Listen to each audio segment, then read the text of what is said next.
The following is a presentation of Stewed Productions. This is Blake from Lone Pint and Magnolia, and you're listening to InterBrews. This is InterBrews. Off and running out here under the big oak, the big shade tree in Magnolia. Is this downtown Magnolia? It is. It's Old Magnolia is how they refer to it because there's such a large, newer section of Magnolia to the east. But yeah, this is downtown Magnolia or Old Magnolia, depending on who you talk to. The best part of Magnolia? Absolutely, because we're here. Yeah. We're in the new area to paint the visual as you hear the big motorcycle. Is that a motorcycle gang or just an enthusiast? I believe he's an enthusiast. Okay. He looked like he was about 100 years old. So. Yeah, that's just cool. Wearing a very bright shirt, though, so good for him. Good visual. Butterflies floating around. Lots of shade, just painting the visual. The new tap room. What do you call? Would you call that the tap? Yeah, it'll be a new tap room for sure. Yeah. Lone Pint Green. Is that the official shade of? It is. If Trevor was here, he could tell you what Pantone it is. It's got a number, and it's what we use for everything. So yeah, yes, it is officially painted Lone Pint Green. Lone Pint Green, wood backdrop. Soon, I'm guessing the shelves in the back for T-shirts. Yep, that'll be for merch and things. Beautiful merchandise. And lots of delicious beer flowing out of there. That's right. Will the cold room go behind it, I guess? Or it's already behind it. So there's there are two different containers. It's made out of shipping containers. Yeah. So we have a 43-foot container for the bar area and then a 40-foot refrigerated container that's going to hold the beer for the tap room as well as overflow for our other cold room. I have a fascination with containers, so I want to go look at that when we're done. Just peruse, just see how you did that. That's probably not as cool as building out a bus, though, right? No, it's not.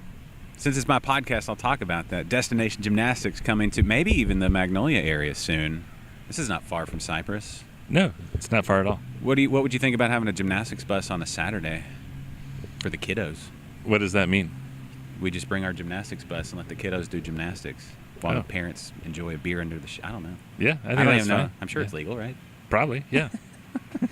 Yeah, no, the bus will be in town. We're going to get it this weekend. Cool. Yeah, we get lots of kids out here that are, doing gymnastics and cartwheels and rolling around in the grass already. So I don't think it'd be too much of a change. Yeah, you'll have you have music like this weekend. You have who's playing this weekend? Do you remember off the top? I just saw it was posted earlier. Yeah, I just saw it too.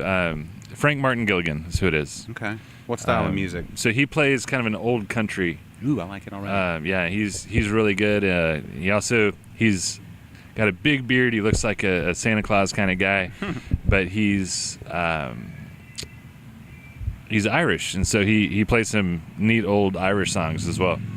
That's appropriate for this weekend. If you're are you an MMA fan, a UFC fan at all? Oh, it's the McGregor fight, right? Yeah. That'll be a big one. Do you have a thought on that fight? Him and Khabib? I don't know enough about it to have a thought on it. Okay.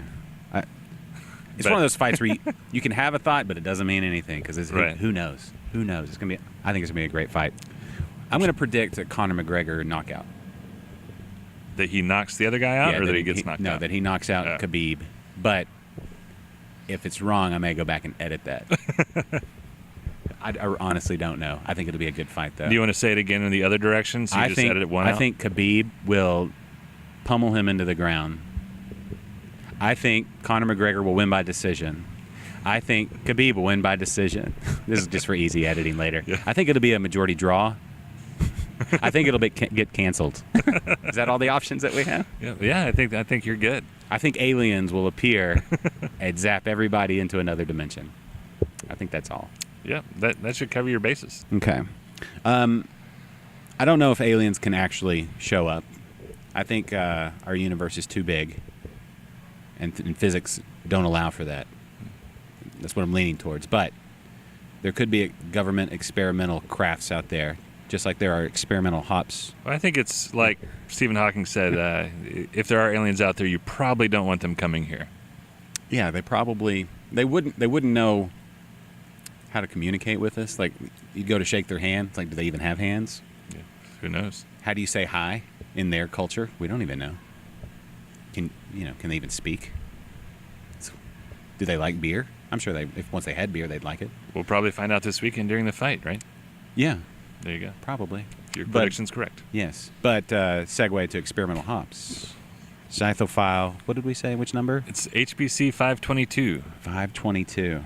So, yeah, it's a new experimental hop that we read about, and we made one of our Zythophiles with it. So our Zythophile series is a series that uses each of the beers is different, but it uses only a single hop in each of them. So it's a way for us to try out experimental hops or new hops that maybe we haven't had before, to get an idea on the hop, so that we can, maybe use those or work those into other recipes or beers that we're working on. Okay, so when doing the Zythophile series, do you always do the same hop additions at the same time in the same process, or do you go hop to hop and kind of? No, it varies a little bit depending on what the characteristics of the hop are, and the grain bill is going to change slightly. We try not to make it really malty, or to use a lot of different grains, just because we really want to get that hop flavor. But the grain bill and the hopping schedule does vary slightly from hop to hop, depending on what we're looking for and kind of trying to tease out. Okay. So just whatever you feel you need to accentuate that hard to That's right. hold it up, and as I do my hands like that nobody sees. Okay, so this hop in particular, when you go and you rub it up and smell it up and stick your face in it and all that? No, good stuff? so when new hops come out, we get very, very little information.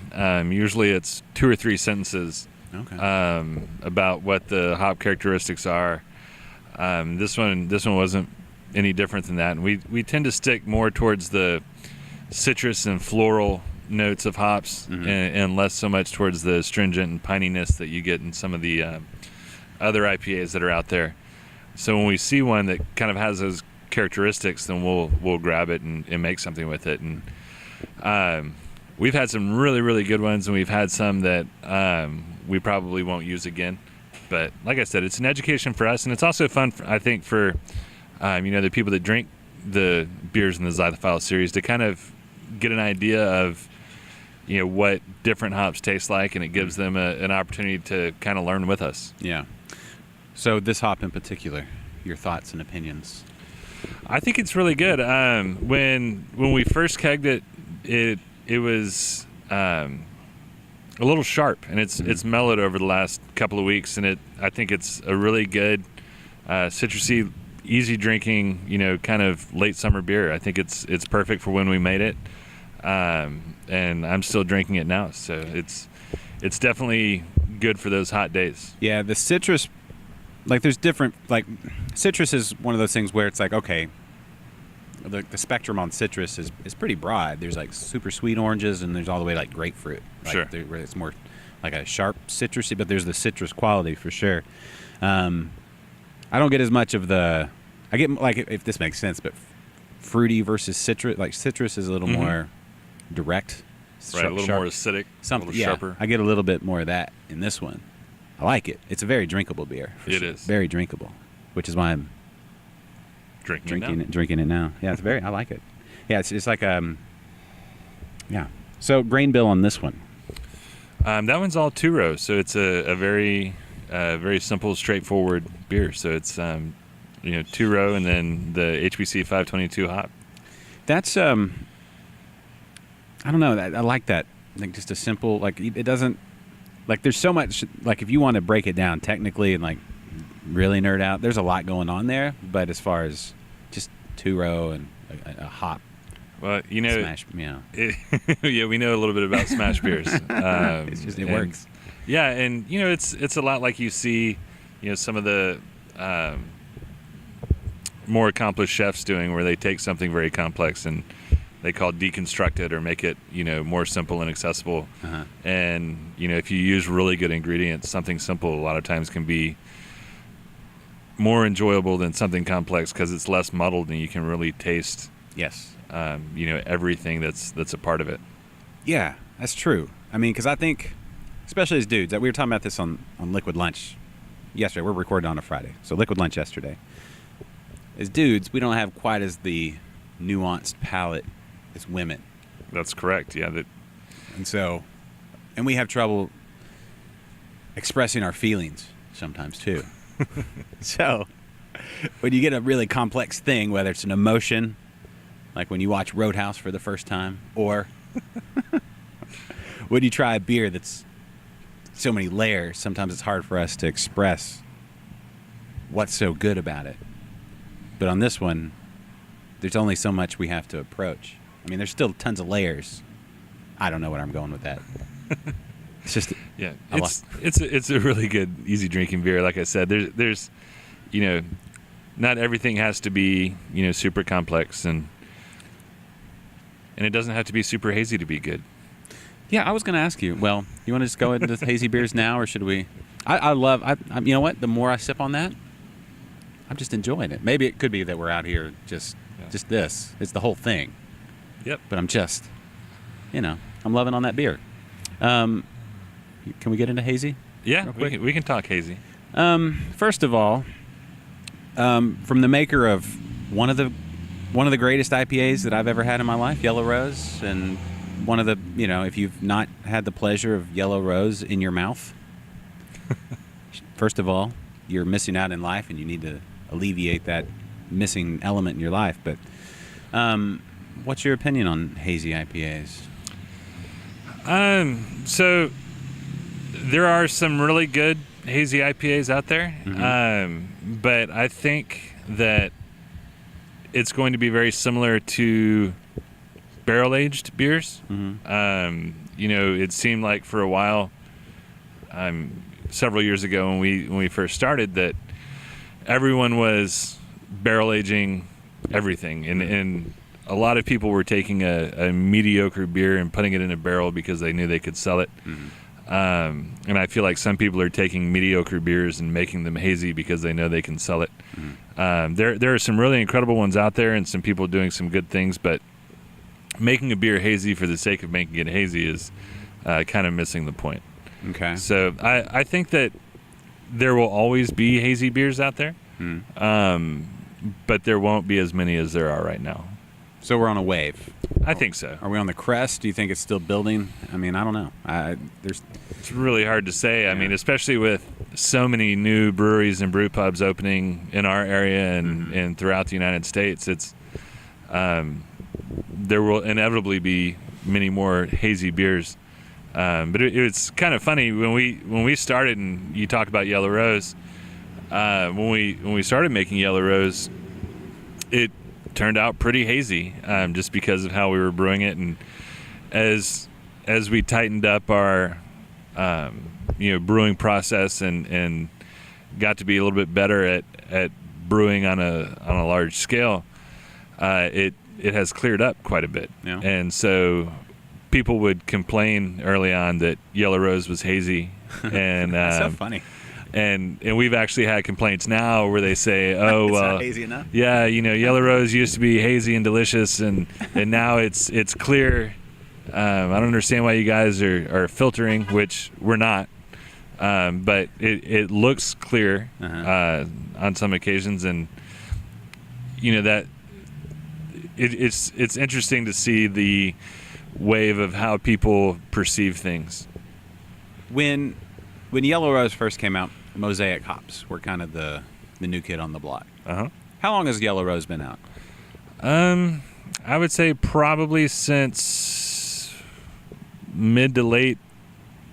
So we shipped our first kegs November 30th of 2012. Okay.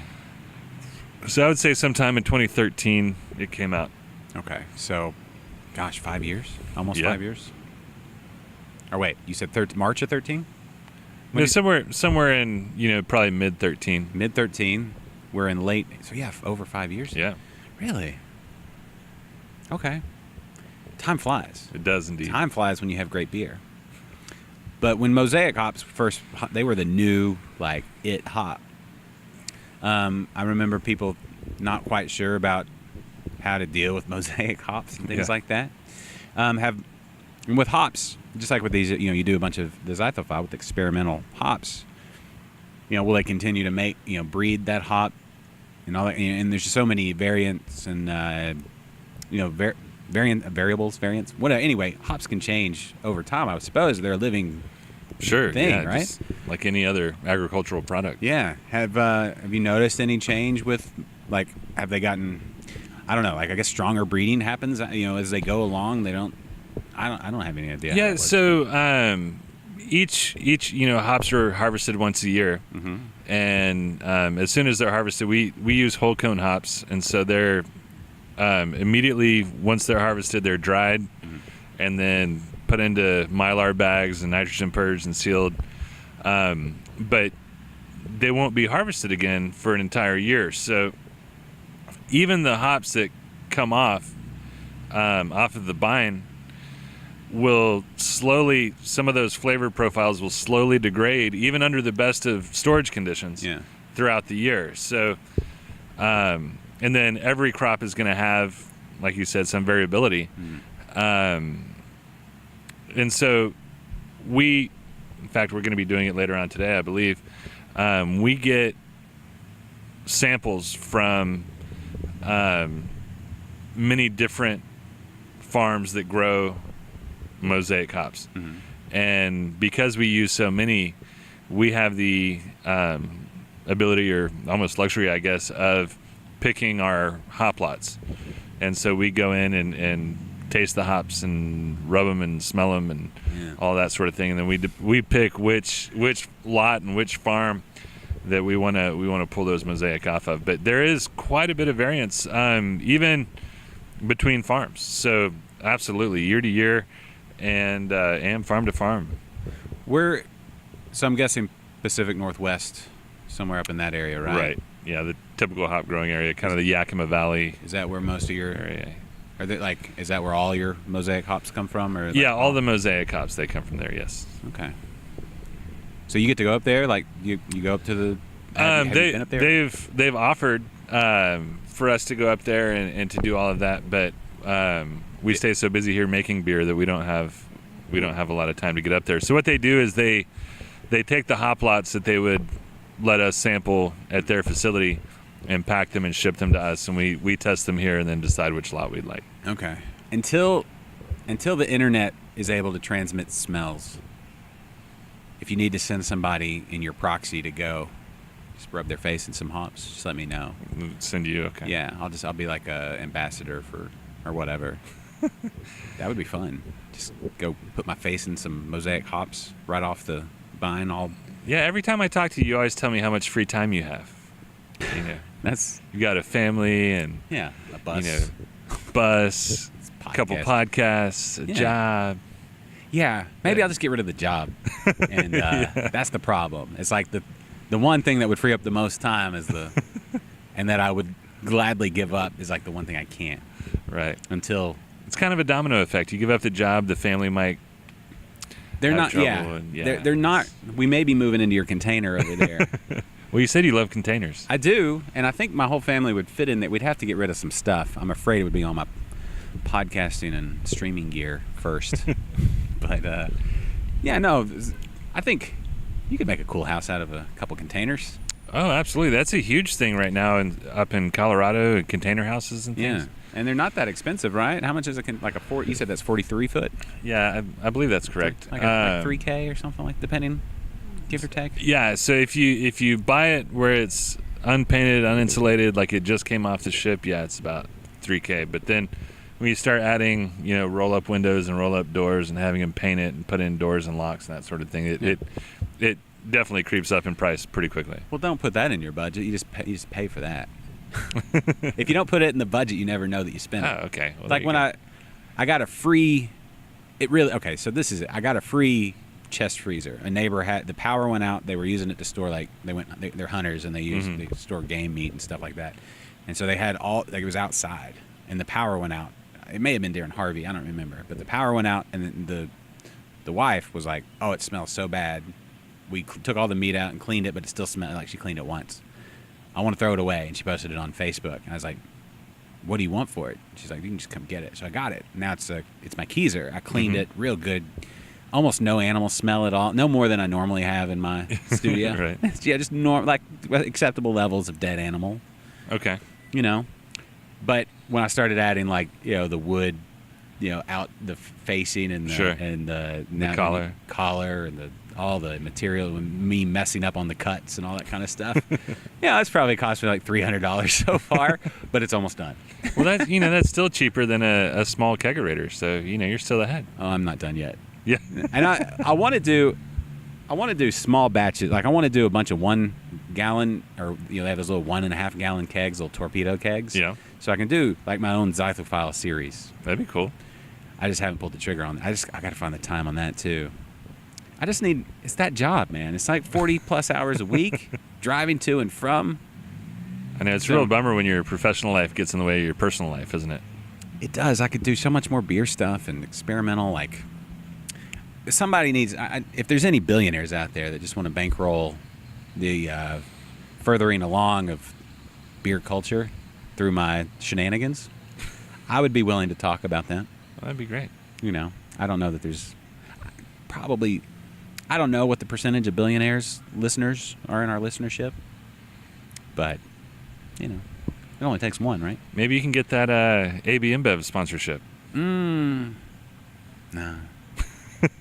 I've thought about that. When you like, anytime there's a buyout, you're like, what would be the number? And I just wouldn't be able to live with myself. Yeah, definitely not. I mean, money's good, but I just couldn't. Like, you look at, I'm just going to put it out there on the table. You look at Carbach, they're going to start brewing their beers over in Virginia. That's not the same thing anymore. No. Well, they're brewing them off of 610 now in the Budweiser plant, right? Really? Yeah. Oh, like a Love Street, right? That's right.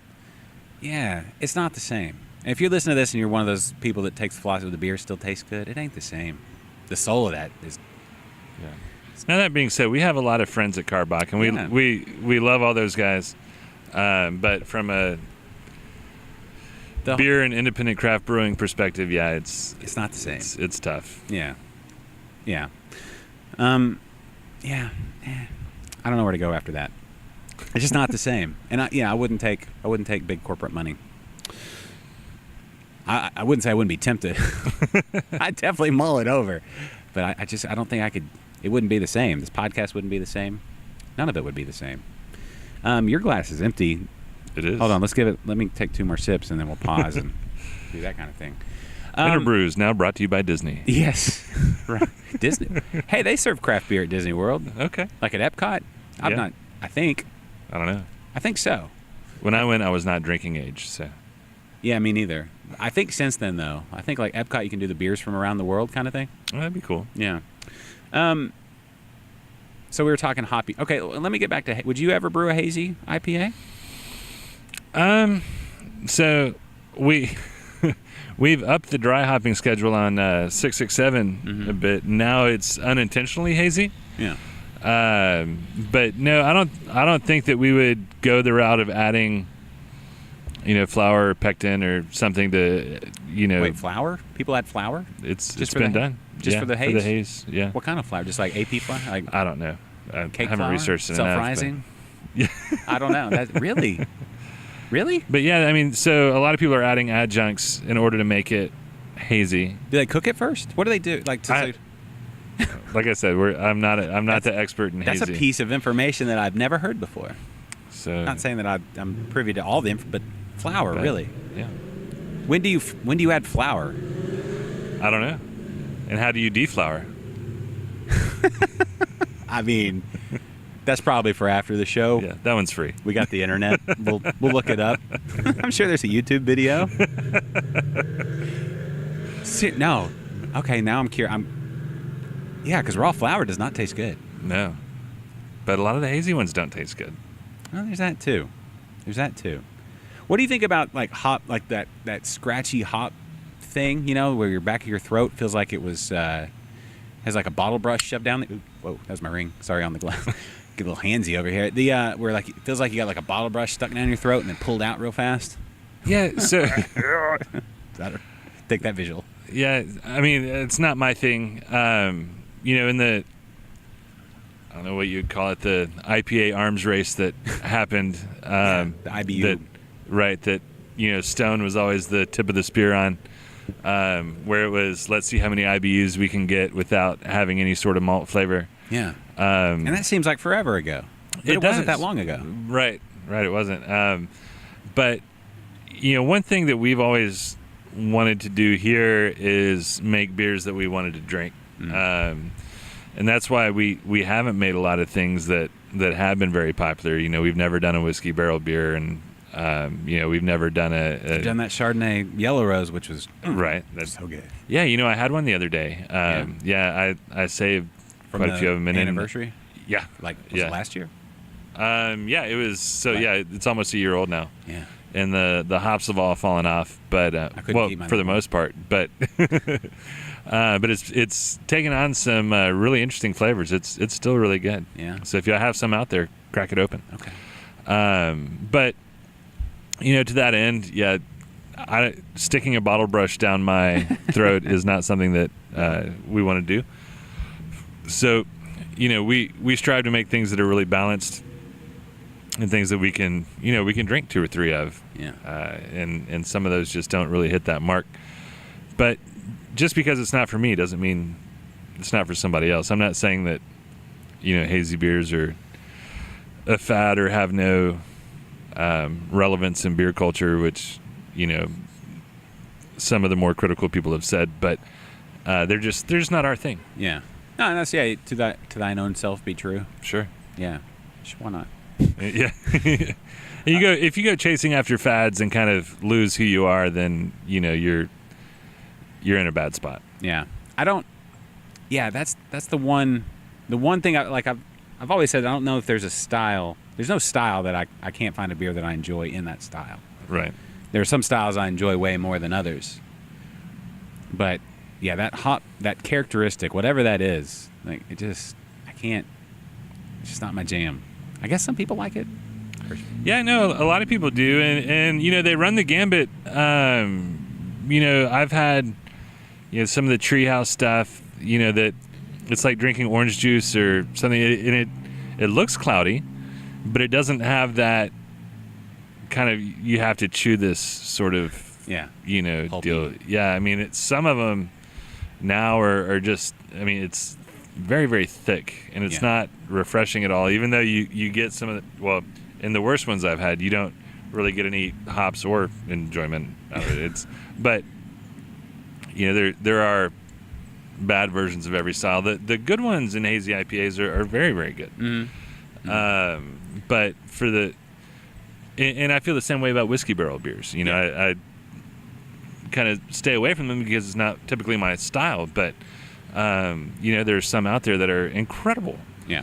But I would say that, you know, if you're looking at a bell curve, it's definitely more in the tail where they're incredible. Yeah. As opposed to, you know, in IPAs, I can drink almost anybody's IPA. You know, that's just my style. Yeah. But,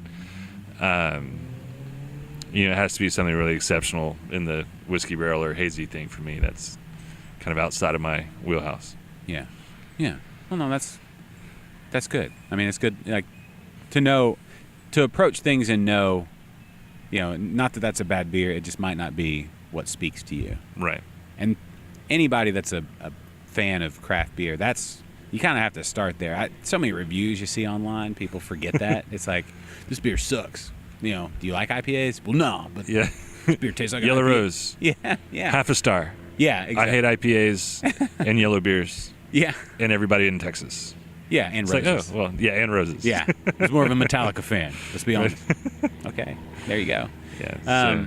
Yeah, and my favorite reviews online are the ones that it's like 2 out of 5. Meh. Like, at least give some feedback. Yeah. Yeah, a bad review is not necessarily a bad review. Yeah. It might be, 1, what's your wheelhouse? 2, why did you know, was it because, you know, I don't know, somebody gave it to you and kicked you in the junk or something, and that was what your... Or this is absolutely the best beer on the planet, 4 out of 5. Yes, that's funny. I reserve 5 out of 5 for unicorns. Yeah, and those are hard to come by.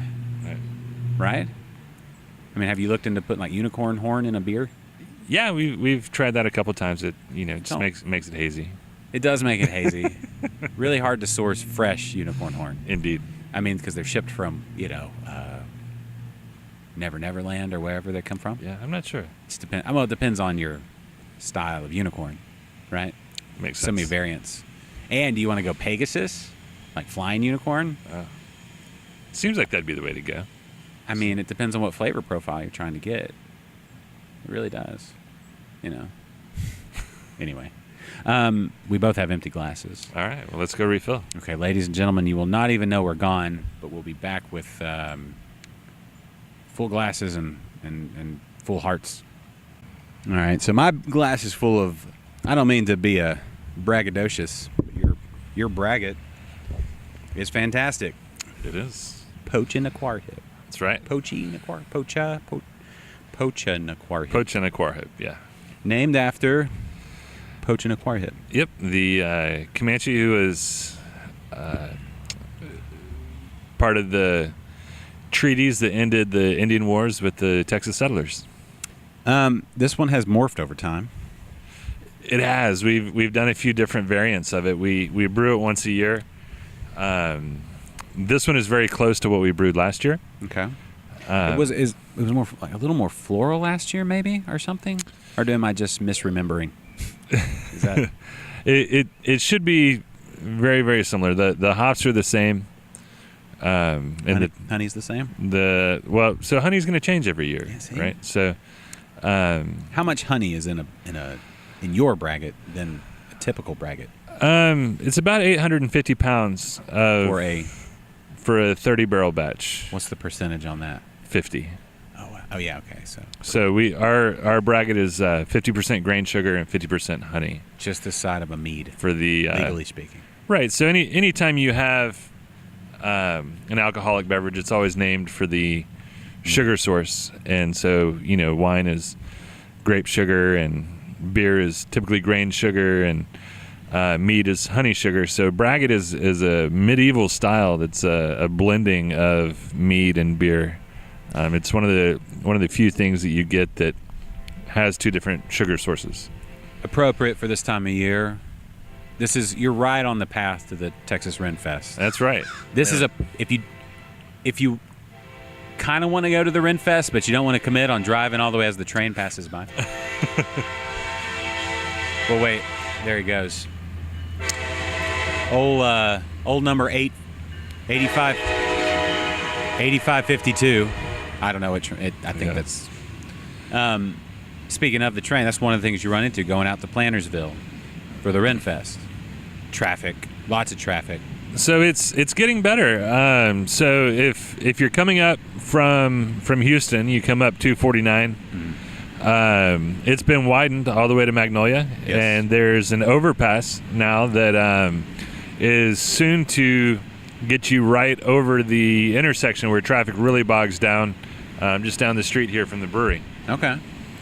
Well, now I'll say this: the only drawback, this is a good spot to come watch the traffic. Right. Is what I was going to say. If you're going to the Ren Fest, especially early Ren Fest, it's a bit warm. So you come here until the sun goes down just a scotch. Come hang out at. Yeah, it's here. definitely a great place to pregame too. The beers get a little pricey at the Ren Fest sometimes, so we're still the best deal in town until our tap room opens. Things may change a little bit, but right now on Saturdays from noon to 4, we're still doing the $10 glass and filling it 3 times. So yeah, there's always live music and always a food vendor here. So it's a really fun time on Saturdays. Yeah, no, it really is kid friendly, dog friendly, as long as you absolutely have friendly dogs. Yep. Yeah, don't bring a jerk dog. Yeah, anywhere actually. Yeah. I think a jerk dog is kind of a reflection of the owner. Kind of like jerk kids? Yeah, a little bit. Yeah. That was a short train. I wonder where it's going. You ever look at trains, you're just like, I wonder where that's going. Well, I wonder what the story is there. It's headed south, so it can only go so far. That's true. Once it runs into the ocean. Yeah. There's that, the Gulf. So back to braggots. Well, I'm just saying, you think Ren Fest and you think like mead, but a braggot's like a mead, but not.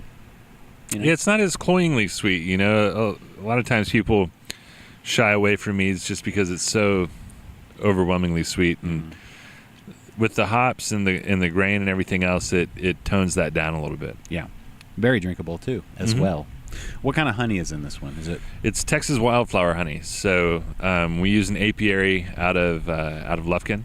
Okay. And they tend the hives and we use their honey. But clearly they don't know exactly what flowers the bees are flying to, but it is wildflower honey. I wonder how long it'll be until they, pun intended, when they have like little bee-sized drones. Like, there's been issues with bees. Right. We've been losing some bees, and people are like, what's going to happen when the bees are gone? But if they made like bee-sized drones and programmed them to just act like bees, they could really dial in like what they pick. Yeah, well, I'm sure the military already has drones that size, but I doubt they're pollinating plants with them. Yeah, not yet. But it could happen. It could happen. Why not? It's actually kind of, it's scary but amazing at the same time. Yeah.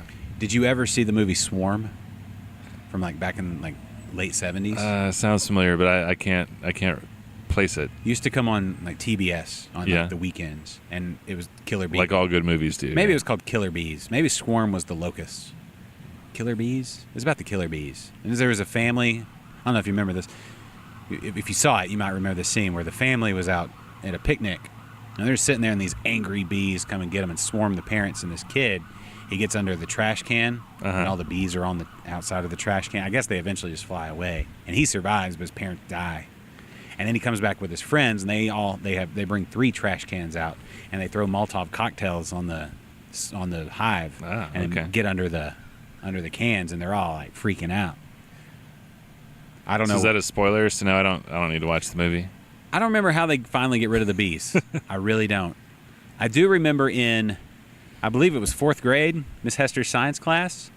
There was that for a while that was like a big deal. Like, how do you deal with the killer bees that are, coming up through America? So yeah, that was supposed to be a really big thing. You know, when we were kids, that the Africanized killer bees were. We thought that was going to be a really big threat. Kind of like when you're a kid, you think quicksand's going to be something you run into a lot. Never. I can almost think of no quicksand that I've seen in my life. But it's talked about a lot in movies and cartoons, and you think, man, I hope I never have to get there. And I know what to do now, but... Still? You stay still? Is that and wait to whistle for you try and get a stick or something? Well, you need a branch. Right. You got to throw your rope up over a branch, pull yourself out. Or whistle for your dog or your horse, and they'll help you. Not the horse. See, you're talking some never-ending story stuff, and that's, You just got to hope you have a smart enough horse or a smart enough dog that doesn't just come lick your face and get down in the quicksand with you. That would be my dog. Both of them. They would just come lick my face and lay down and sink with me. Or just lay down. They wouldn't sink because they're so light and just watch me sink. And they'd be like, all right, see you later, buddy. Yeah. But yeah, killer bees. I remember like Miss Hester's science class. We were supposed to we needed like a shoebox. You're supposed to like make a thing to get rid of the killer bees, but keep the good bees. And I put like guns and stuff all over, like army guys to shoot the bees. And a lot of dudes in my class do that. That seems to work. Machine guns work on bees. Well, maybe it worked, and that's why we don't hear so much about killer bees anymore. Yeah. I mean, I remember having distinctly, like, there was a G.I. Joe toy that you remember G.I. Joes, right? Oh, absolutely. The Dreadnoughts, do you remember those guys? They were like a subgroup of Cobra. Oh, okay. Anyway, they had this car that had 2 miniguns on the front. Yeah. Which are, miniguns are really, I wish I could get a minigun. I wish I could get a minigun that shot like taffy, like little pieces of taffy or something. I don't know, it'd be, or something, I don't know. Something non-lethal, but... if you got hit with it, it would be... Yeah, one of those, like, T-shirt bazookas that they have at games. Yeah. Oh, did you see what happened to the Colorado mascot? No, what happened? Chip, the buffalo. He was at the Colorado game, the football game, and he was going to launch his T-shirt up into the stands. He had the cannon turned the wrong way. Oh, no. Boom, right into the crotch. Ooh. Carted off the field. I would imagine. Yeah, right in the buffalo chip. So, anyway. Yeah, miniguns. Miniguns would be cool. Absolutely. Anyway, killer bees. We don't have to worry about them anymore. They all retired from the Astros, and they're no longer around. So it'd be nice to have those guys back. Mm-hmm. Ooh, a time machine. But the Astros are pretty phenomenal without them. So yeah, game's starting right now. We're at 1:00 on Friday. Whatever today's date is, the 5th. playoffs start right now. Awesome. The march to the second consecutive World Series championship starts today. Do we need to go through a series of predictions again for editing purposes? No, we'll win. It's cool. We were here, I think last time we did a show here, though, we were here right after, like in November. Yeah. And it was cold. So, if memory serves. I'm sure looking forward to that. Cold or the last episode? Are you just now getting around to listening to it? No. I'm looking forward to the cooler weather. Yeah. And the Astros win, of course. Yeah. No, this is a good time to be a Houstonian. We finally won with the Texans. Rockets are about to start.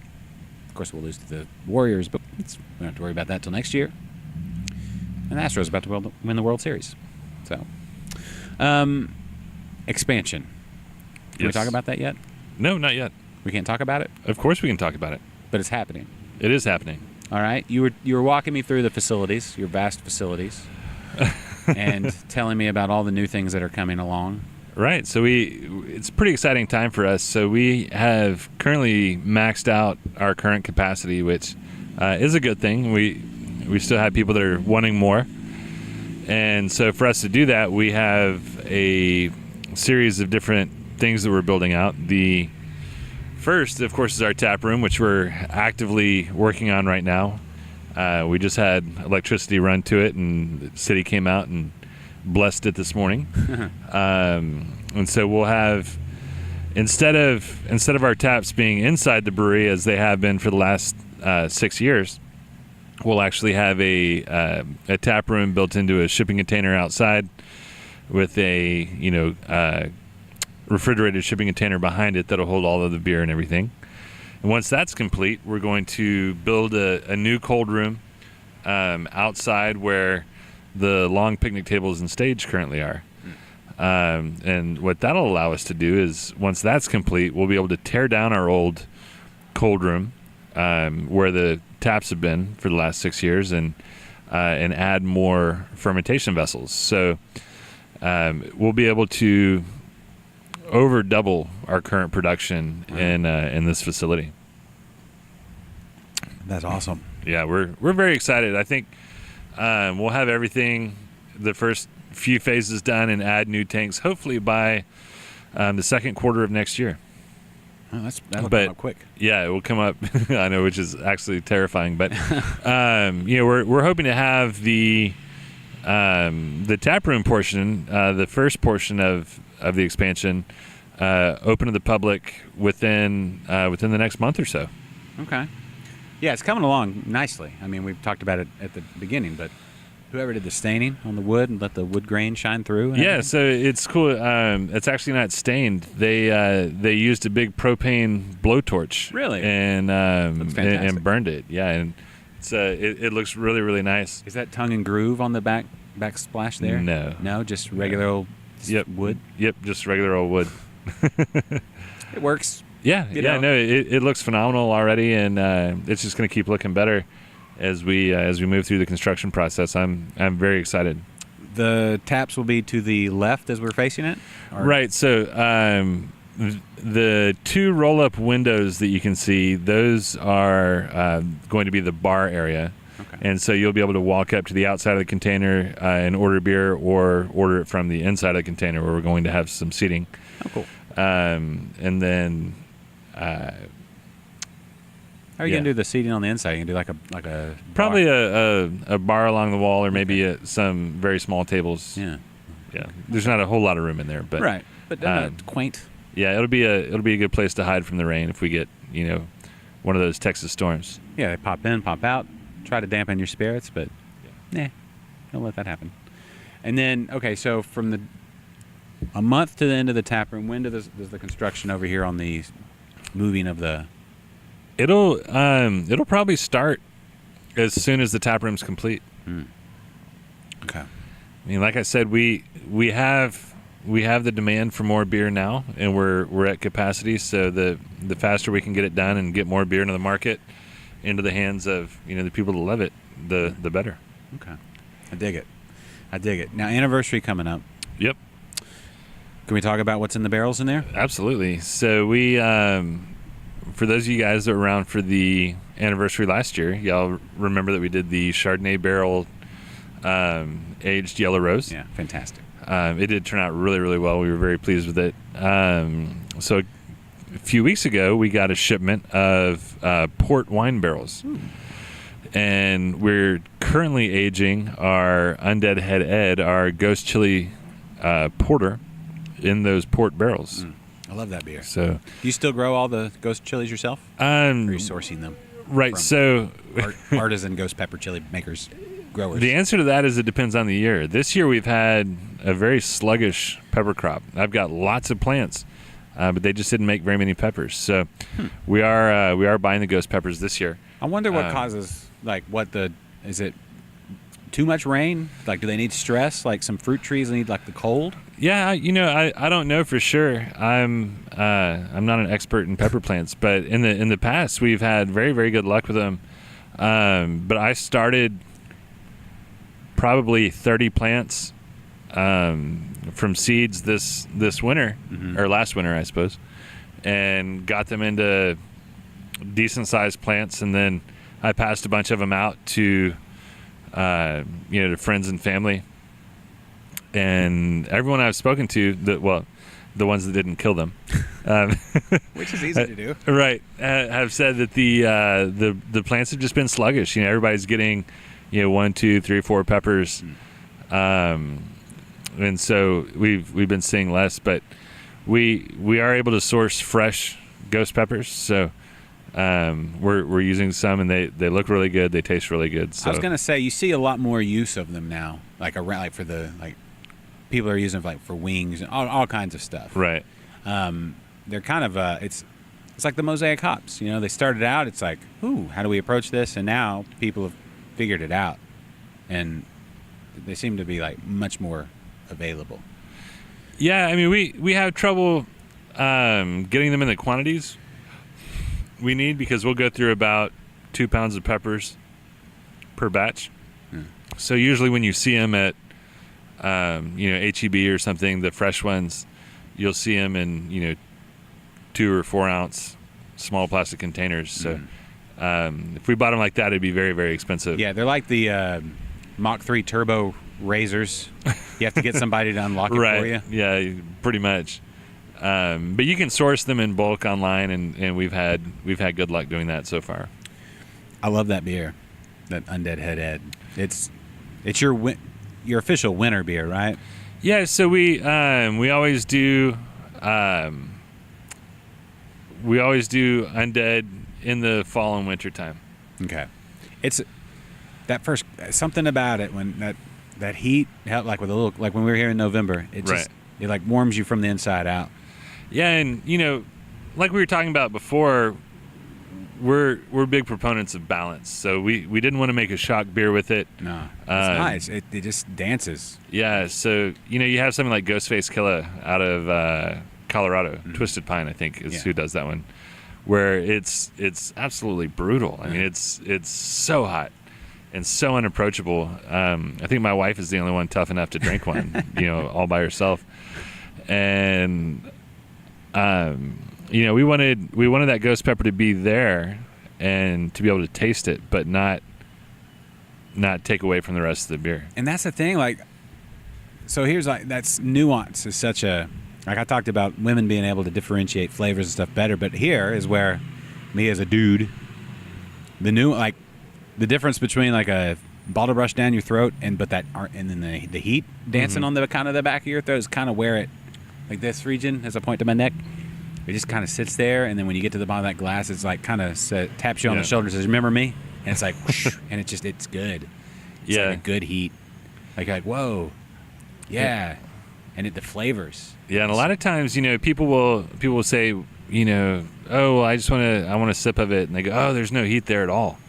They go, pour me a full pint, and it's like you said, it's not till you kind of get to the end that. It really starts to heat up. It's a cumulative effect. It's like jabs. It's kind of jabs at the back of your throat. Just boom.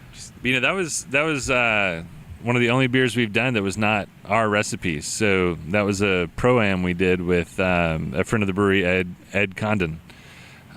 He's a very, very good home brewer in our area, and won a home brewing competition here, which is how we kind of got to know him. He's since become a regular and a good friend of ours, and it's his recipe that we use. Yeah. Well, Ed, God bless you. I think I've said it before on the spot. I love that beer. Okay, so speaking of bottling, Yes. currently we have Yellow Rose, Yes. Jabberwocky. Yes. Is there more? Yes, there's more coming. We're going to be doing, especially after the expansion, we're going to have a lot more in bottles. We have label approval on Gentleman's Relish, Okay. so that'll be yes. the next. Okay. And then we have 667, which will be coming after that. Excellent. That's 667. All of them, but yeah, 667, man. Yeah, it's You're really, you've gone with it twice here. And No, in I had Jabberwocky first. Like I said, you did that this time. I won't edit that, but whatever. I love that beer. 667 is. I went with the Poachin Aquaria in the interest of variety and seasonal. It's just good too. Who are we kidding? It's good. Yes. But I love that 667, man. Yeah, it's definitely the brewery favorite. It's when we have it on tap here, it's definitely one that the guys and I drink the most of. We all love Jabberwocky too, but at 8.5%, it gets us in trouble. So we, a nice middle of the road, good standard IPA is the 667 for sure. So relish. What's the timeline we're looking at for those in bottles? So I would say relish probably in the next, before the beginning of the year, I would hope. Okay. And then 667, I'm not exactly sure on, but it's coming soon as well. Relish would be a solid Thanksgiving meal beer, pair with all Oh yeah, it's it's an English brown ale. Yeah. But we use some chocolate wheat in there, so it gives it some really good, chocolatey flavor, and it's as most people would probably expect from us, a little bit hoppier than a standard brown, but it's not hoppy by any means. It's just hoppier than it probably should be. Well, when you talk about those pairing, you'll see in the next week or so, you'll see those articles come out for beers to pair with, Halloween candy, and beers to pair with Thanksgiving meal will come out after that, and they always go one beer to one dish, but nobody eats one dish. Right. I load up my plate with 7 or 8 different. There's turkey dressing, cranberry sauce, sweet potato casserole, squash all that, right? All that mess. You want something that's very versatile, and that'll go with that Gentleman's Relish right there. Go with everything. It is very good for that sort of thing. And if you're a writer out there listening, please don't pair us with candy corn. Anything. What pairs good with candy corn? The garbage can. Make that into a meme. That's like that pumpkin beer meme. Where they're all how to enjoy pumpkin beer, take beer, throw it in the trash. You're right. I don't agree with a good pumpkin beer. Right. What do you think of pumpkin beers? Here's my thought, and you tell me where I'm wrong, and I may be wrong. But it seems like the best pumpkin beers are people that take a passionate approach to the beer. But it seemed like when we talk about trends, hazy beers now, and I'm kind of going all over the place here. One side note, I feel like hazy beers kind of overshadowed the era of the Goza. Yeah. I think that's a whole nother podcast we could get into, where Goza really kind of came into its own, almost like a extinct style, and then came back. And there's so many good Gozas out there from Real Ale and Dogfish Head. Yeah, Goza and Berliner Weiss kind of both they're there. Hit the scene really hard together. Yeah, and they're really good beers. I mean, personal opinion, right? But yeah, it really did. But they kind of got overshadowed, which is kind of good because they're still putting them out there. Live Oaks, Berliner Weisses. Hell yeah, man! They're some of the things that Texas breweries are doing right now.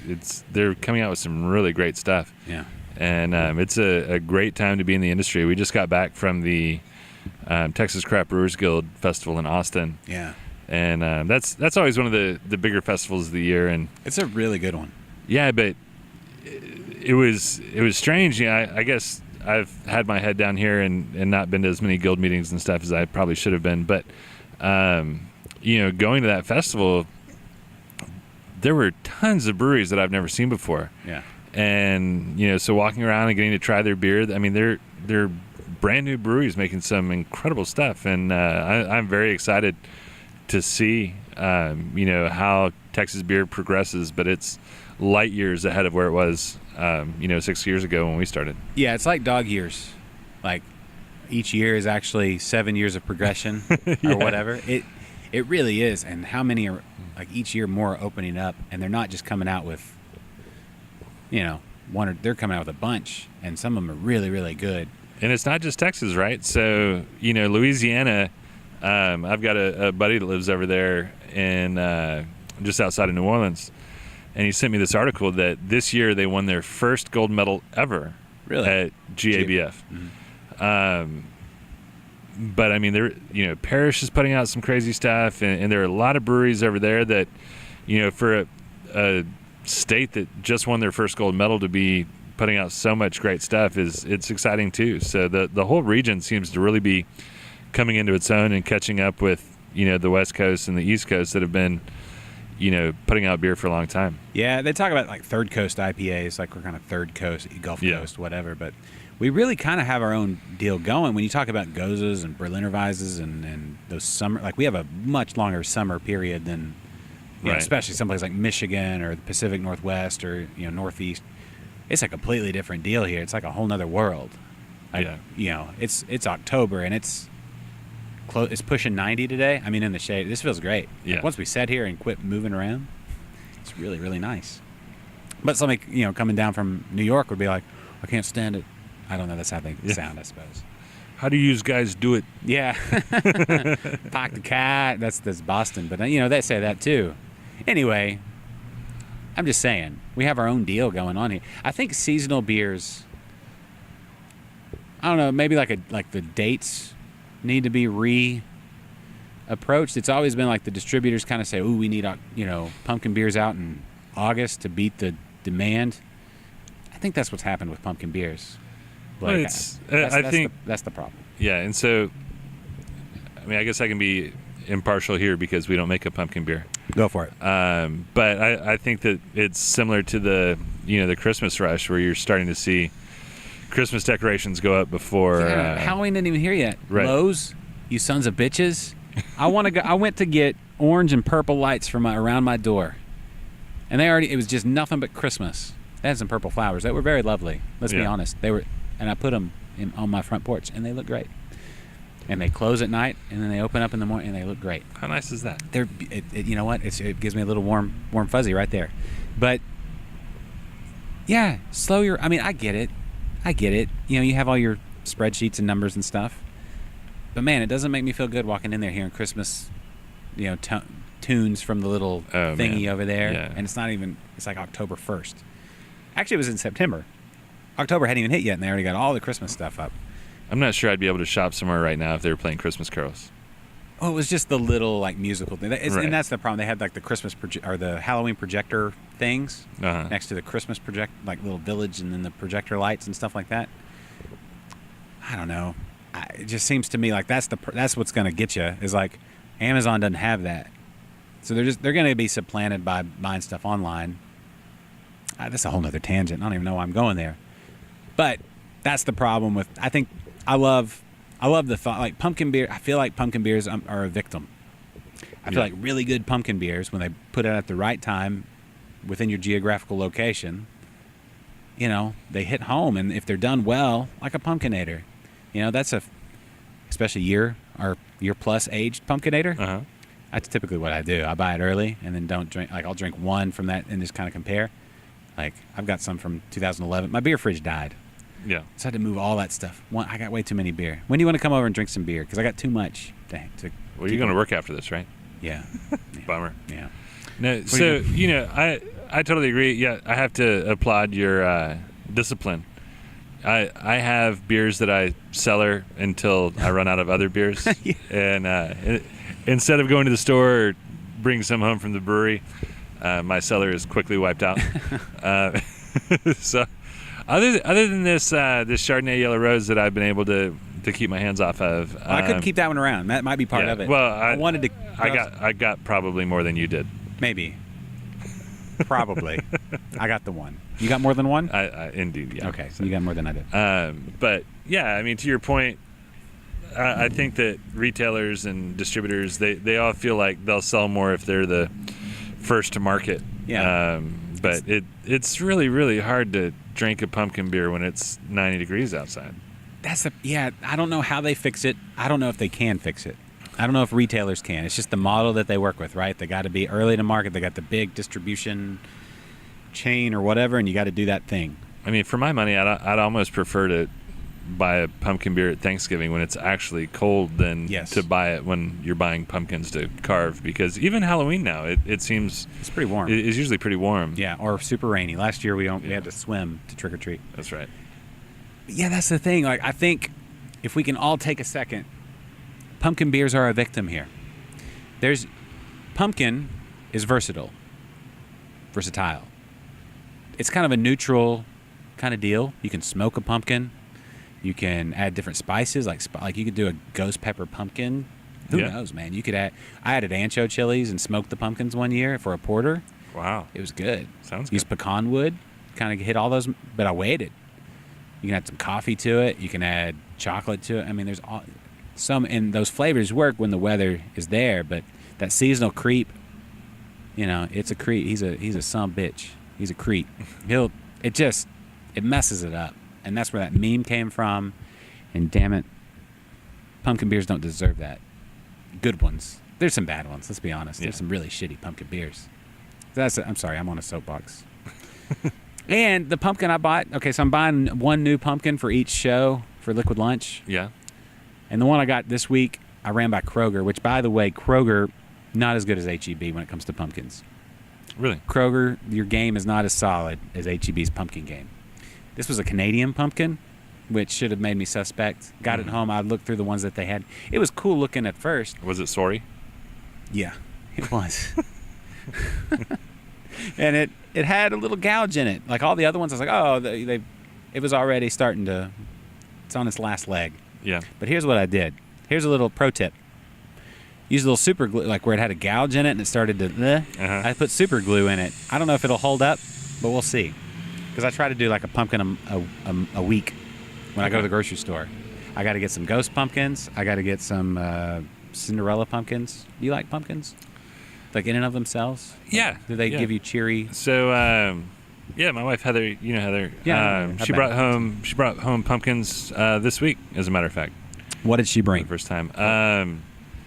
Regular orange ones? 3 small ones. I think they had writing on them or something. They were like printed on. Mm-hmm. Those were for inside decorations, and she got some for outside too that were plain. Yeah. Okay. So for the kids to smash. Yes, for the deviants in your neighborhood. Right. So my approach this year is orange pumpkins are fine, and they make you think. Speaking of, are you going to see the new Are you going to see the new Halloween? Comes up like the 16th. Really? Yeah. So. Talk about something that there's not enough of is good old school style horror movies. I think we talked about this, but let's move it along a year. What have you watched so far this season? Anything? Nothing worth reporting, I mean, I just rewatched Dale and Tucker versus Evil. Oh my god, that's a fun one. Yeah, the first half of that movie is probably the hardest I've laughed in the last 5 or 6 years in a movie. That. Absolutely phenomenal. These college kids are killing themselves all over the place. He's chucking himself into the wood chipper. Oh my god! So if you haven't seen that, absolutely go watch Tucker and Dale versus Evil. It's on Netflix right now. There's no reason why you shouldn't be able to watch it. Either use your account or pirate somebody else's. Right. Which is perfectly fine. We just watched the original Halloween because the new Halloween that comes out on the 16th or 17th, whichever that weekend date is the direct sequel to the first one. Like all those the 17 other Halloween movies are not canon, as they say. Okay. So if y'all want to go watch it our kids have birthday parties the next 17 weekends in a row. So we've been looking, we've tried to get our daughter to watch some, she's getting better on the horror movies. How old is she? 11. Okay. Yeah, we're in that level. And, there's a fine line, right? You can't go too scared. You can't go like Exorcist, right? Right. That would completely nightmarish for months, years maybe. Well, yeah. I'm still scared by Exorcist. Let's be honest. we've been working her up. She was, we started too early. She was afraid of the dark crystal. Okay. Yeah. How old was she when you exposed her to dark crystal? I don't know. I remember being scared of that as a kid. I don't think I got all the way through it. I don't think she made it through Labyrinth either. But yeah, dude, 80s movies. The 80s were a scary time. Yeah. And no wonder we're so effed up. But yeah, and then we started. We were like, okay, we're gonna watch all these classic movies with our daughter, and you forget how racy some of this stuff was. It's not as 80s as PG pure. means jack shit. You can't judge anything off of, it's only PG. Monster Squad? Have you watched Monster Squad lately? It's rated PG. There's no way that movie could be made today. Yeah, so, I mean, we were like, okay, how pure can we get? And we watched Grease with her, and there are several things going on in Grease where we're looking at each other like, ooh, yeah. Did she catch it, though? That's the No. Because I watched Grease as a kid. Right, I did too. I had older sisters, and we watched it. And, of course, the songs and everything, but you didn't get it. And then I was watching it later, it's like, what the? Whoa. Yeah, I love that movie. I'll admit, I love that movie. Yeah. But, yeah, and so 80s stuff, man, it's like you want to show your kids what you watched as a kid. Mm-hmm. But then you're like, oh, my gosh, I didn't realize this, Goonies, you've seen Goonies? Yeah, She's watched Goonies? Yeah. Goonies is great. Hotel Transylvania is newer. It's fun, right?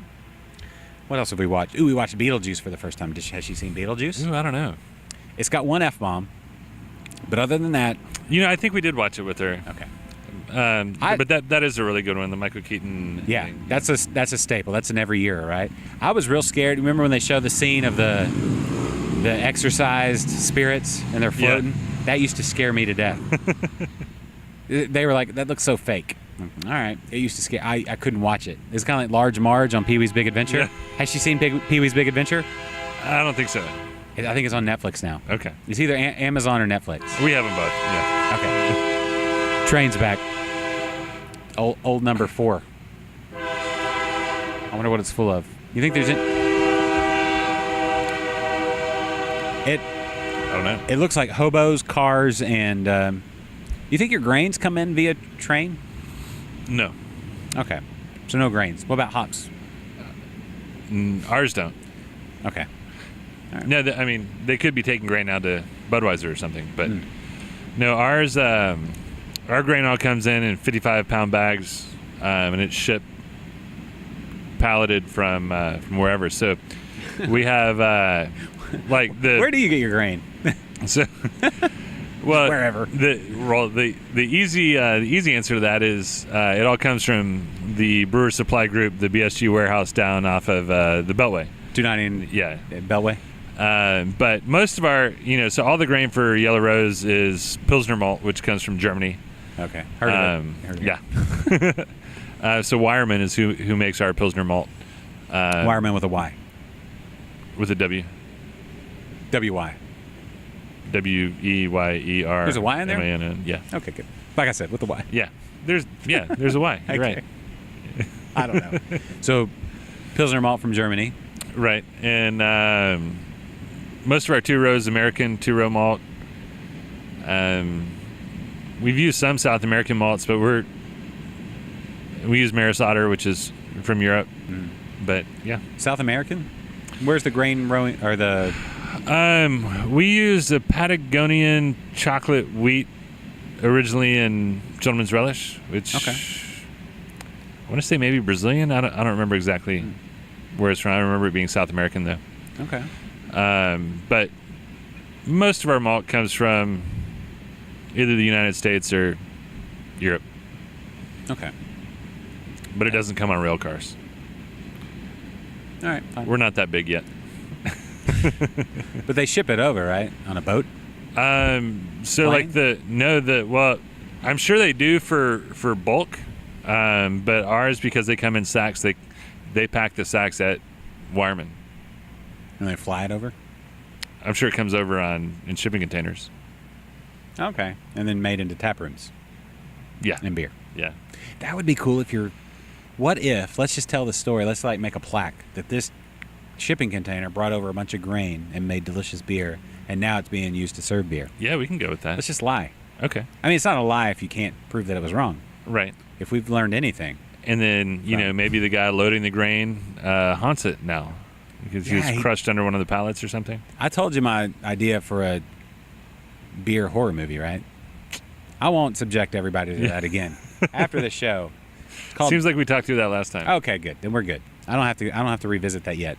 I'm just waiting on Amazon to throw some money out so we can get that movie made. Yeah. And maybe we can brew some. We can do some of it here. That'd be cool. Some what do they call it? Principal photography. Ah. Maybe we'll do some of it here. Maybe like a haunted brewery tour. Something. Yeah. Are there any breweries that people have died in? I'm sure. Yeah, people die all the time, right? Yeah. I don't know any offhand, but there have been some incredibly horrific injuries in breweries. Yeah. Over the last year or two. Like kegs exploding and shooting through walls. Yeah. Tanks. Oh, where was it that had the tank, like the bright tank that exploded? You remember that one? It was like a year ago. The whole thing shot off in like a rocket, like a whole bright tank. I'm not sure. I remember they had the fermenter blow up in Dallas. Maybe that was it. Where it blew the pressure relief valve off the top of the tank. Oh no, that was different. I remember like a geyser, like Old Faithful, but it's beer. like during a tour too. Yes. Yeah. There was one where a tank shot through a wall. Wow. Yeah. Would I don't have. know. Yeah. There's a lot of dangerous stuff in breweries. Really is when you start talking about yeast and fermentation and closed Yeah. vessels and pressure and TABC. Yeah. Pressure and heat and yeah. all those What's the things. craziest thing that's happened while y'all have been here? Other than that second anniversary. Well, So that people go back and look to at our OSHA inspector, we've never had anything happen here. It's just a very low key, easy sort of place where we all wear harnesses and safety glasses all the time. all day. In fact, we clip our harness to our safety glasses. Do they really want you to do all that? No. Okay. No. Well, I'm sure if we were much larger, they would want you to do a lot of that stuff. But I mean, and safety is one of our really big things. We joke, but it's there's an enormous amount of things in a brewery that can kill you. Clip that. Use that. Right. So we instill in our guys that it's very important to be safe. But we've been very lucky to not have had any major accidents or injuries. Okay. Well, maybe we make some up. Yeah. Add it in post production For the haunted part. Yeah. What's your favorite part of Halloween? I mean, we're like 3 weeks out. Yeah. I think we've talked about this before again, but let's revisit it. I don't know. As a kid, you always think, oh yeah, it's the candy. But at this point in my life, it's certainly not because I just walking. Yeah, it's like you're really an adult when you find out you can just buy yourself a cake.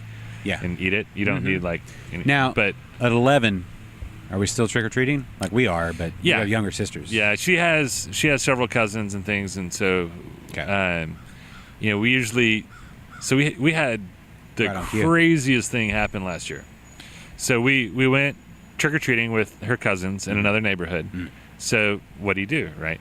You set out the bowl of candy. And you say, "Please take one." Right? Yeah. So and what happens? What happens with that the first kid says, "Oh, one bowl. Okay, fine." Right. Goosh. So we get back, and almost all the candy's still there. Right? Yeah. Is it what's happened to kids these days? Were there needles and razor blades sticking out of every piece? Remember that? That was like a thing. Check your candy for syringes. But did it ever happen? It's like quicksand, like we were talking earlier, like in Africanized bees. All of these things that we were really, really worried about that you never ran into. We're still in. Like, what are we doing today? That is the razor blades in an Apple version of, what's. I'm going to step on toes here, but is it autism vaccinations? I don't know. It's something. It's something more high tech. Probably something along those lines. Something that we're all doing, like hand sanitizer. It's big. Oh, maybe. It's big hand sanitizer that's pushing these rumors. I know. We just used to rub ours in the dirt. Yeah, that's all you need. Just rub a little dirt on it. Coaches were right. Rub a little dirt on it, and you're fine. Hand immunize sanitizer. it. Yeah, it'll make you immune to Makes whatever. everybody sick, man, because you don't have an immune system. Get weak and frail. Yeah. See, that's why I don't mind drinking some. Is you're making your insides uninhabitable for anything else. Yeah, you're killing off all those things. You gotta be pretty strong to live in this body. You're a marvel of evolution there in your lower intestinal region. Are you going to dress up for Halloween? I don't know. I don't know either. Let me tell you what Amazon did to me this morning. So you're on Amazon, right? Absolutely, yeah. Everybody's on Amazon. They have us all. That's the Matrix. They had like the deals of the day, and one of them was men's Halloween costumes. Like, I'll take a gander. What do I want to be this year? Of course, they had a million things listed. But like the seventh thing down was some lady in a very skimpy outfit. I'm like, why is Amazon throwing this in my face this early in the morning? I mean, I'll look at it just to make sure that the reviews are good. Yeah. No, I didn't. Click to Zoom. Yes. What are they selling there? It was a weird thing, though. It was like, whoa, I wonder why. I mean, they're smart, I guess. Yeah, of course. That it's titillating. I'm not going to buy that outfit, though. There is no thing in my life that makes me want to buy that particular outfit this early in the morning or any other time. It was just a weird thing. Amazon's never really done that to me. Yeah, I guess one of the fascinating things about Halloween, when we were kids, I vaguely remember some of the girls dressing up scantily, if you will. Back like college. Yeah. But now there's like sexy everything, even a lot of stuff that's like not supposed to be sexy. Like I saw the sexy ketchup bottle. Yeah. Right. Yeah, stuff like that. I saw a series of it was like sexy Sesame Street characters. It's like you'd be like sexy Cookie Monster. Oh. Yeah. Oh. I'll take that from my childhood. Yeah. Nah. C is for cookie and nothing else.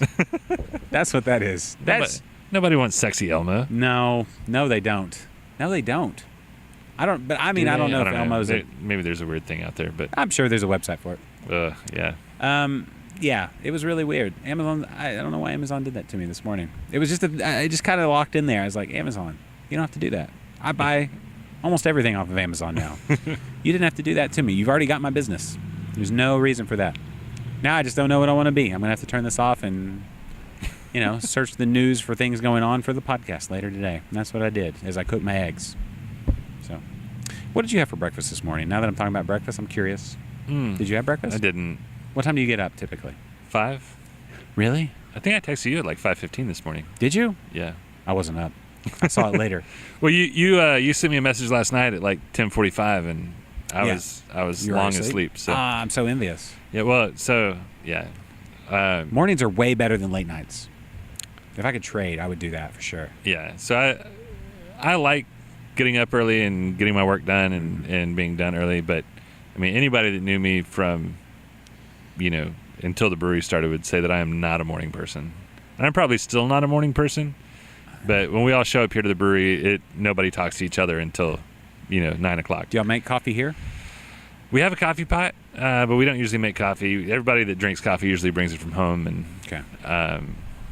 then we buy a lot of gas station coffee. Quick compliment as the breeze blows.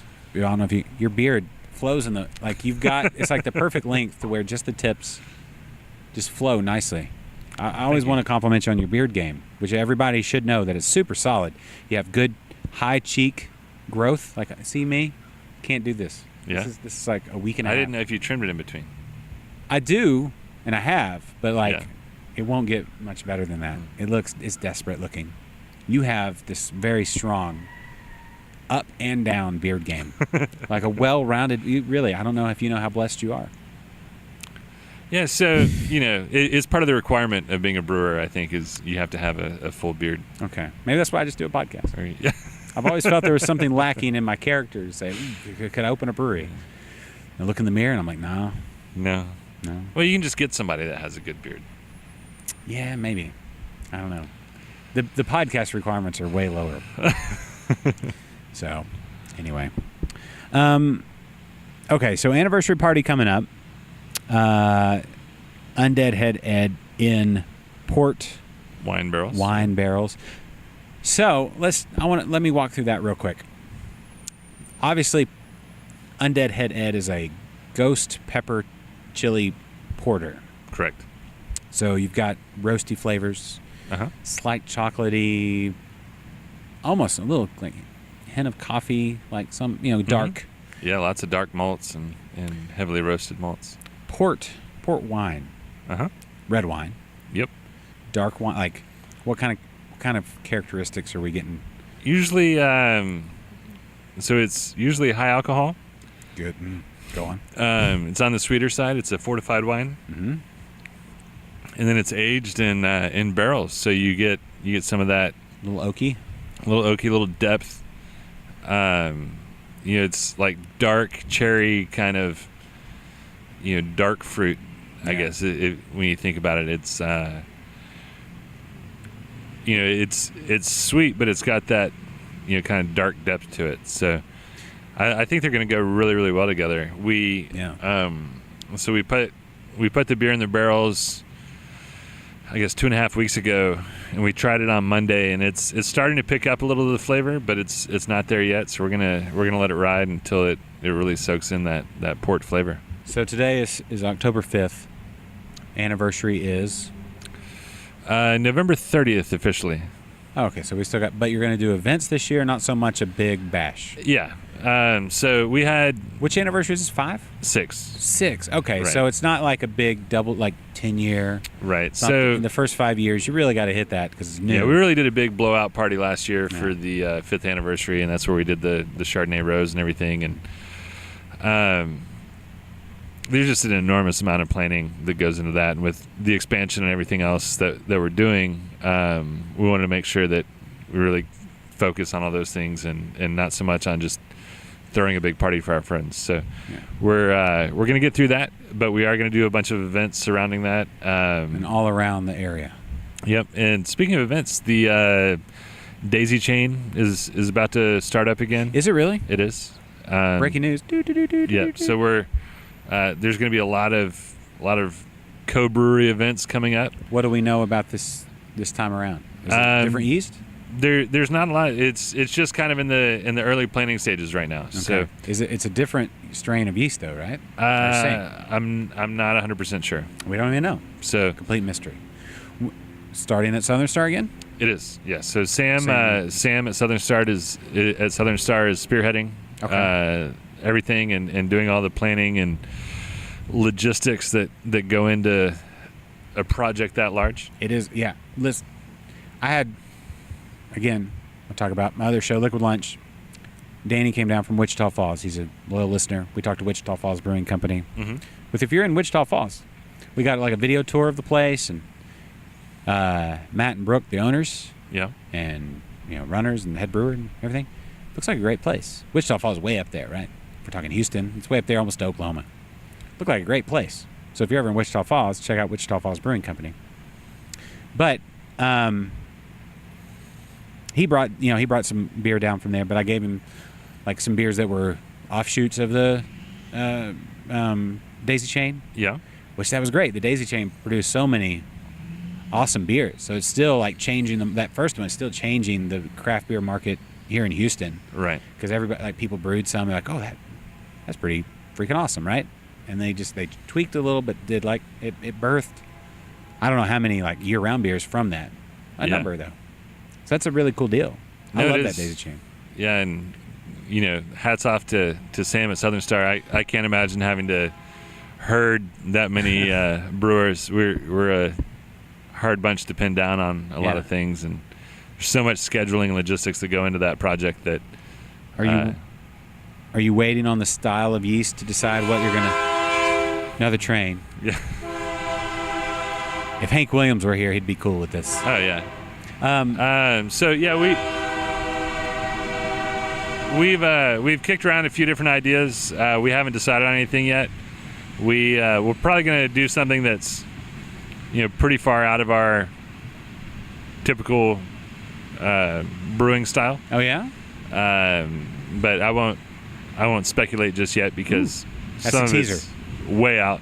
Okay. But yeah, we'll see. I like that. That's exciting. Like, that makes me a little giddy. Yeah. Okay. Way outside your wheelhouse. To be named yeast strain. To be named brewery participation. All right. Yeah. The little nuggets of. So maybe when we get everything nailed down, we'll circle back and do another Yes. episode. Ooh. That's a challenge. I want to do an episode with everybody that participates with their beer. Yeah. Like 78 breweries.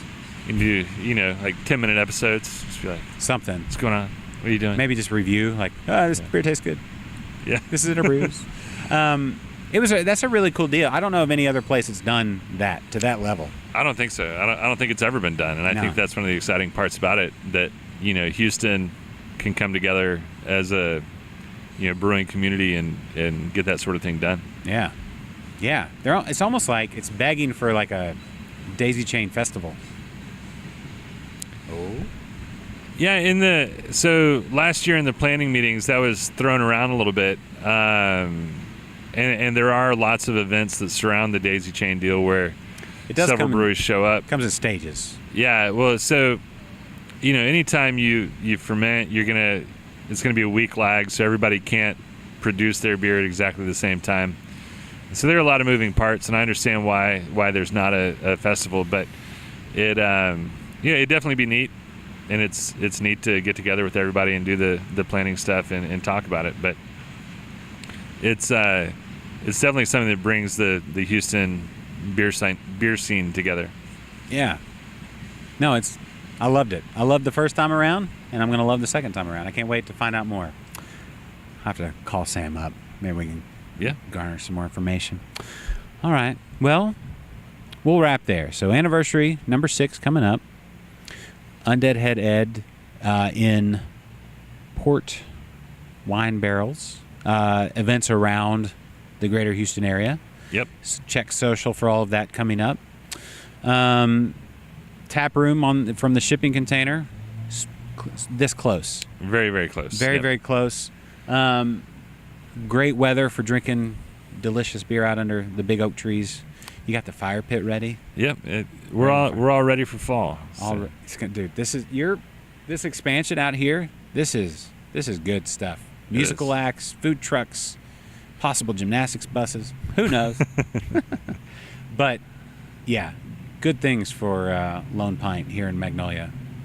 So, you know them, you love them. Of course, Yellow Rose and Jabberwocky out there on the market in bottles. Currently, all the delicious beers on tap now, and look for more. Gentleman's Relish, 667, everything else. Everything else will be coming eventually, but yeah, those the next two are definitely going to be Gentleman's Relish next, and then 667 right behind it. Okay, and then I can't wait for some of that Undead Head Ed in the. Oh, you got me excited. All right. Well, everybody, thanks for listening to this particular episode of InterBrews. Blake Niederhofer, thank you, sir. Happy to be here. Happy to have had you here. Here. All right, so if you're going to the Renaissance Festival, this is your pre-party spot. If you just love good beer, this is your spot. And if you're out in the bar and you see it, that's your spot. So, Blake, any last words? No, I think that pretty much covers everything. That's all the words. All right, thanks, everybody. For Blake, I'm Josh. This is InterBrews. This is InterBrews. The preceding has been a presentation of Stewed Productions.